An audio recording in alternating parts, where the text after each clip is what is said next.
Brown versus Board of Education, Breaking Through American School Segregation, presented by Adam Buvati and Elizabeth Vitale. Brown versus Board of Education was a pivotal case in the civil rights movement. It changed the country's perception of racial equality in school systems, signaling an end to facilities that were once seen as separate but equal, and creating a spark of hope that all forms of segregation could be ended. Legally mandated segregation began in 1862 after the American Civil War, when discrimination and hardships were set upon people of non-white races. Drinking fountains, stores, movie theaters, and even schools were segregated. Segregation was justified through Plessy versus Ferguson, which created the separate but equal doctrine. The Jim Crow laws were also put into place with the purpose to enforce separate but equal. The separate but equal doctrine was instituted into schools starting in the 1800s, meaning that black and white students would attend separate schools but receive equal educational opportunities.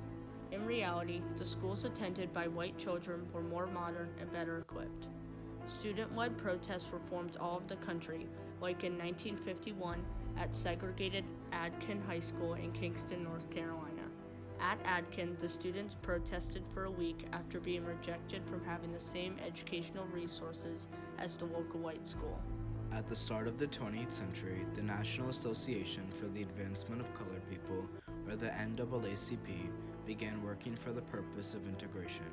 The NAACP argued that separate was not equal, and that every child, regardless of race, deserved a first-class education.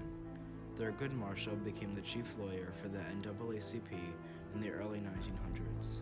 He and other NAACP lawyers began taking on numerous desegregation-related cases, like Brown versus Board of Education. The Browns were a family of 5 living in Topeka, Kansas, which included Oliver and Leola Brown, along with their 3 daughters, Linda, Cheryl, and Terry Brown. Oliver Brown was the pastor for the African Methodist Episcopal Church and a Santa Fe railway worker. The 3 children originally attended Monroe Elementary, located 21 blocks from their home on West First Street. The Brown family wished to have Linda attend Sumner Elementary, which was only 7 blocks from their home. Brown versus Board of Education of Topeka was a lawsuit and a Supreme Court case decided in 1954 to determine if racial segregation of children in schools is constitutional or not. Brown versus Board of Education actually consisted of 5 different lawsuits, all with the same purpose: to desegregate schools in America. The 5 cases were Belton versus Gebhardt, Brown versus Board of Education of Topeka, Bowling versus C. Melville Sharp, Briggs versus R.W. Elliott, and Davis versus County School Board of Prince Edward County. Each of the cases expressed that black schools were inferior to white schools. Thurgood Marshall took on Brown versus Board of Education of Topeka, along with the other cases, to challenge the separate but equal policy.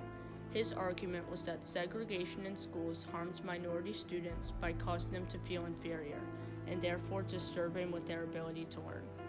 The cases originally went to the federal court district, where the court acknowledged that there was an unjust effect on children from segregated schools, but the policy of separate but equal was not unconstitutional.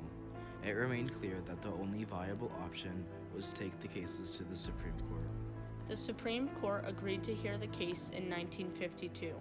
Marshall and his fellow lawyers provided testimony from 30 social scientists that explained the effects of segregation on blacks and whites. Oliver Brown and other plaintiffs within the lawsuits gave testimony. Oliver Brown testified that Linda was forced to wait in harsh weather conditions for a bus to take her to Monroe, and that she had to walk through traffic to get to her bus stop. The argument for the lawyers for the school boards mainly focused on the outcome of Plessy versus Ferguson and on the importance of a state's right to control its educational systems. The court reviewed the case and decided in June 1953 to rehear the arguments. In September 1953, President Eisenhower appointed a new Chief Justice of the Supreme Court, the former Governor of California, Earl Warren. As the new term started, so did the case. Marshall argued that the separate but equal policy was in violation of the 14th Amendment. Nor shall any state deprive any person of life, liberty, or property without due process of law. U.S. Constitution, 14th Amendment. He explained that the policy allowed the government to violate the 14th Amendment by allowing state action to be based on race, but the defense replied to that argument by pointing out that segregation was already in practice at the time of the ratification of the 14th Amendment. He said, referring to the fact that African Americans were singled out and segregated at school, the only thing can be is an inherent determination that the people who are formerly in slavery, regardless of anything else, shall be kept as near that stage as is possible, and is now the time when we submit that this court should make it clear that that is not what our Constitution stands for. Marshall also found a new testimony, the Clark doll experiment.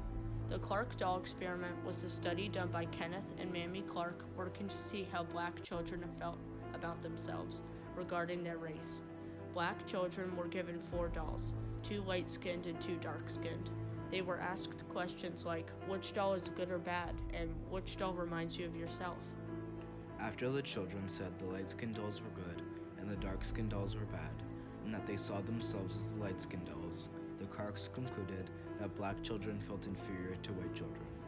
After hearing the testimony regarding the experiment, Chief Justice Warren worked to persuade the other justices to vote in favor of the plaintiff over the next few months. Finally, on May 17, 1954, Chief Justice Warren read the unanimous decision that school segregation by law was unconstitutional. The court concluded that in the field of public education, the doctrine of separate but equal has no place. Separate educational facilities are inherently unequal. Brown v. Board of Education led to numerous changes in the law, inspired others to fight for civil rights, and changed segregated America. Because the verdict by the Supreme Court didn't specify how schools should be integrated, arguments followed the case. Brown v. Board of Education 2 was issued by the Supreme Court in May 1955 to return future desegregation cases to lower courts. In that case, the Supreme Court also began the process of integration in schools. The outcome was another unanimous decision in favor of integration. After the case, many laws were passed leading towards integration. The Civil Rights Act of 1964 provided federal protection to civil rights workers.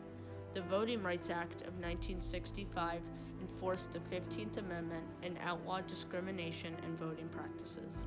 The Browns, by the time that the case was decided, Linda had already begun school at a previously integrated junior high school.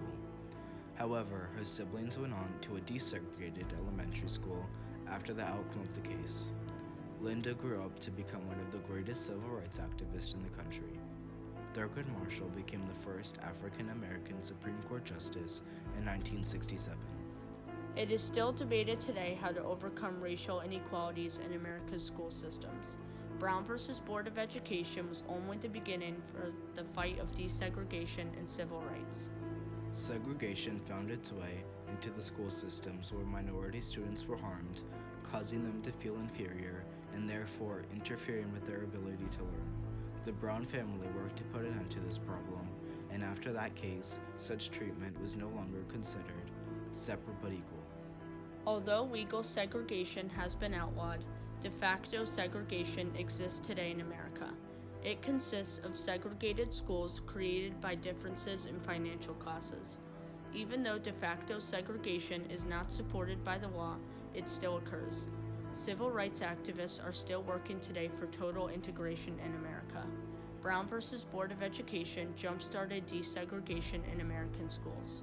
The case continues to inspire others all over the country and is a reminder of how people can fight to overcome inequality. Brown v. Board of Education, breaking through American school segregation.